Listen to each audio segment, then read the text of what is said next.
Hello, బాగున్నారా? నేను బాగున్నాను. మీ అందరు బాగుండాలని కోరుకుంటున్నాను. ఒక మంచి స్టోరీతో మీ ముందుకు వచ్చానండి. మంచి స్టోరీని ఎందుకంటున్నానంటే, ఇది జనరల్గా మనం ఫేస్ చేసే విషయం, మనలో చాలా మంది మాట్లాడుకునే విషయం. చలో, ఇంకా నేను ఊరించను, స్టోరీలకు వచ్చేస్తా. అనగనగా ఒక ఆఫీసు, అమ్మో, అనగనగా ఒక ఊరు, అనగనగా ఒక రాజు అనుకుంటే ఆఫీస్ అంది సౌజన్య అంటారా?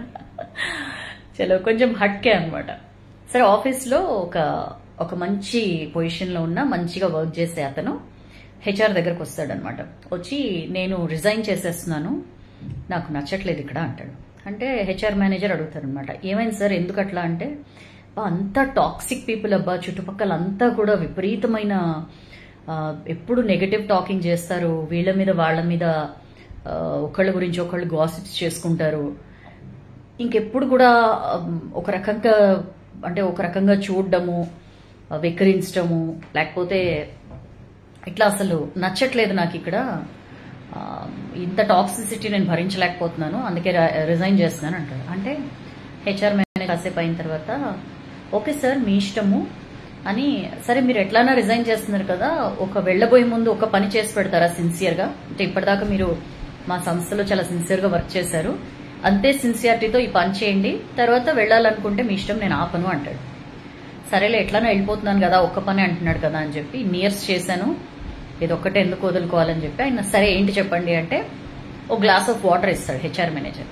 ఇచ్చి, మీరు మన ఆఫీస్ మొత్తం 3 సార్లు తిరిగి రండి, ఈ గ్లాస్ ఆఫ్ వాటర్ ఉంది కదా, ఈ గ్లాస్ లోంచి ఒక చుక్క నీళ్లు కూడా కింద పడకుండా, దట్ ఈస్ యువర్ టాస్క్ అంటాడు. అంటే సరేలే, ఇదేముంది పెద్ద టాస్క్ అని చెప్పి ఆయన వెంటనే గ్లాస్ ఆఫ్ వాటర్, నీళ్ల గ్లాస్ తీసుకుని బయలుదేరతాడు అనమాట. ఆఫీస్ మొత్తం 3 రౌండ్లు తిరగాలి. సరే, కాసేపు అయిన తర్వాత రిటర్న్ వస్తాడు.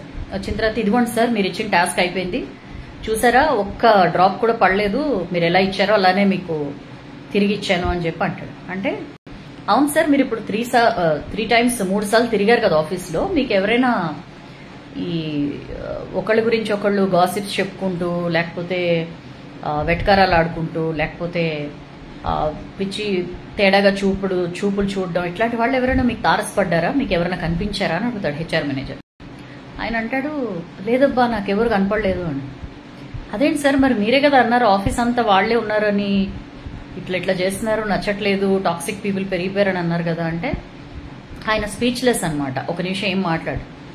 హెచ్ఆర్ మేనేజర్ అప్పుడు చెప్తారనమాట, సార్, మీరు ఫోకస్ అంతా ఈ నీళ్ల గ్లాసులో ఒక్క చుక్క కూడా ఒలకూడదు అని చెప్పి దాని మీద మీరు ఫోకస్ చేసి మీరు తిరుగుతూ ఉన్నారు ఆఫీస్లో, అందుకని మీకు చుట్టుపక్కల ఏం జరుగుతోంది, ఏం నెగటివిటీ ఉంది అనేది మీరు అసలు పట్టించుకోలేదు.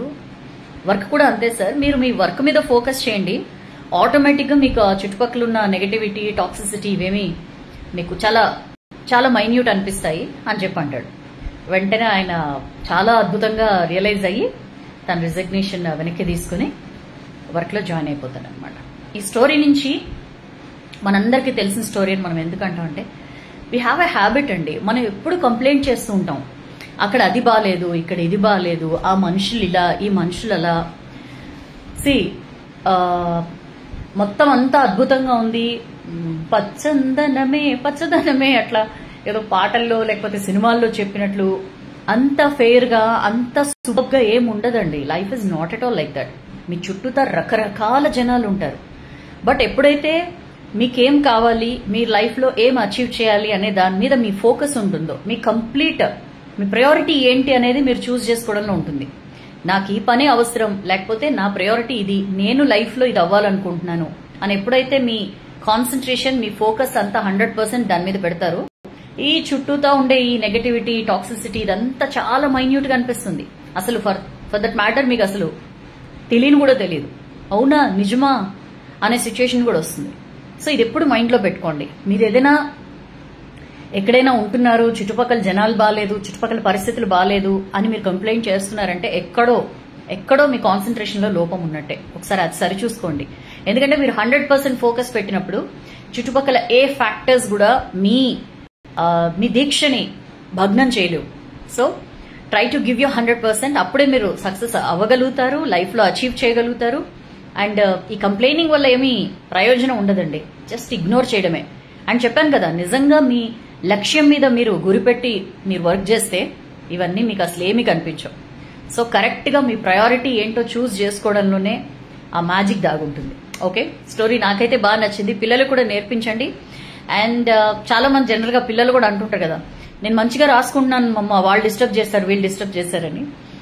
పిల్లలకి ఇలాంటి స్టోరీస్, ఇంత డెప్త్ ఉన్న స్టోరీస్ చెప్తే అర్థం కాకపోవచ్చు, బట్ వాళ్ళదైన భాషలో చెప్పే ప్రయత్నం చేయండి. కొంచెం పెద్ద పిల్లలు అయితే అర్థమైపోతుంది. So focus is very very important in life. Okay, next వీడియోలో మళ్ళీ కలుద్దాం. అండ్ మీకు నచ్చితే లైక్ చేయండి, బాగా నచ్చితే షేర్ చేయండి. నెక్స్ట్ వీడియో కోసం వెయిట్ చేయండి. ఓకేనా, మళ్ళీ కలుద్దాం. Till then take care of yourself. Viral fevers బాగా ఉన్నాయండి, చాలా చాలా జాగ్రత్తగా ఉండండి. ఓకేనా, అండ్ ఎస్, షేర్ చేయడం మాత్రం మర్చిపోద్దు. This is your Sowjanya. Tata, bye.